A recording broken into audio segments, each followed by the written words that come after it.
पावसाळ्यात हार्ट पेशंटने काय काळजी घ्यावी? हा खूप महत्त्वाचा प्रश्न आहे. कारण पावसाळ्यामध्ये पाऊस पडल्यावर बऱ्याच वेळेस आपण आपल्या जेवणाच्या पद्धती किंवा बाहेर खाणं खूप वाटतं आणि बऱ्यापैकी इन्फेक्शियस डिसीजेस आपल्याला होत असतात. म्हणजे निमोनिया, पोटाचे आजार, इतर सर्व व्याधी लागत असतात. या सर्वांमुळे आपला TLC म्हणजे ग्लुकोसाइड काउंट वाढत असतो, इन्फेक्शन वाढतं, हार्ट रेट वाढत असतो आणि कधी-कधी जर आपण स्टेंट केलेले म्हणजे पोस्ट प्लास्टिक पेशंट असाल किंवा हार्ट डिसीज ज्यांना ब्लॉकेज आहे, अशा पेशंटला अचानक हार्ट अटॅक यायची शक्यता वाढते.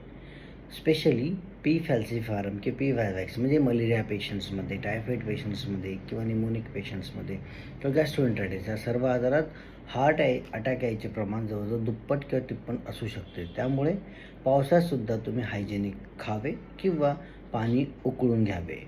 हार्ट पेशंट असणे आणि बाकीच्या आजारांचा सुद्धा यात संबंध असू शकतो. त्यामुळे पावसाळ्यातसुद्धा तुम्ही स्वच्छता पाळावी. थँक्यू.